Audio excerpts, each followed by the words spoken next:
হরে কৃষ্ণ হরি বল, দাড়িপাল্লা টাইনে তোল। ব্যতিক্রমী এই স্লোগানটা খুলনা এক আসনে জামায়াত ইসলামীর প্রার্থী কৃষ্ণ নন্দীর। কৃষ্ণ নন্দী হলেন সারা দেশে জামায়াতের একমাত্র হিন্দু প্রার্থী। প্রার্থী তালিকায় তার নামটা আসার পর থেকে চলছে ব্যাপক আলোচনা। মূলত খুলনা এক তথা দাকব বটিয়াঘাটা আসনে ভোট ব্যাংকের হিসাব নিকাশ কষেই নন্দীকে প্রার্থী করেছে জামায়াত, যে আসনে ভোটার সংখ্যা ৩,০৩,৫৪২ জন। এর মধ্যে ৪৩% ভোটার হিন্দু সম্প্রদায়ের। কৃষ্ণ নন্দী পেশায় একজন ব্যবসায়ী। তিনি খুলনার ডুমুরিয়ার চুকনগর গ্রামের বাসিন্দা। তিনি ২০০৫ সালে জামায়াতে ইসলামে যোগ দেন, অর্থাৎ ২ দশক ধরে জামায়াতের রাজনীতিতে সক্রিয় রয়েছেন। বর্তমানে তিনি ডুমুরিয়া উপজেলা জামায়াতের হিন্দু শাখার সভাপতি এবং স্থানীয় সনাতন কমিটির সভাপতি হিসেবে দায়িত্ব পালন করছেন।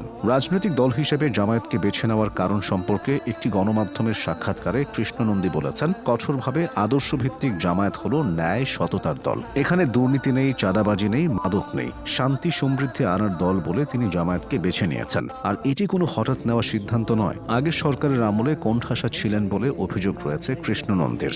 দীর্ঘদিন আওয়ামী লীগের দাপটে থাকা এই এলাকায় তিনি জামায়াত করার কারণে বিভিন্নভাবে চাপের মুখে ছিলেন বলে অভিযোগ রয়েছে।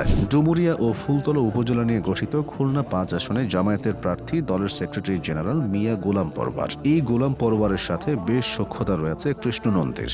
গত ১ বছর ধরে ডুমুরিয়া ও ফুলতলায় তার বিভিন্ন রাজনৈতিক সমাবেশে কৃষ্ণ নন্দীকে দেখা গেছে। তার নেতৃত্বে প্রতিটি সমাবেশেই সনাতন ধর্মাবলম্বী নারী পুরুষের সরব উপস্থিতি ছিল। এগুলো নেতৃত্বস্থানীয় পর্যায়ে বিশেষভাবে নজর কেড়েছে। সমাবেশগুলোতে সনাতন ধর্মাবলম্বী নারী পুরুষের অংশগ্রহণ বৃদ্ধিও তার গ্রহণযোগ্যতা নিয়ে দলের ভেতরে ইতিবাচক বার্তা দিয়েছে। তাই খুলনা ১ আসনে কৃষ্ণ নন্দীর মনোনয়নকে দলীয় পর্যায়ে একটি ব্যতিক্রমী ও কৌশলগত সিদ্ধান্ত হিসেবে দেখা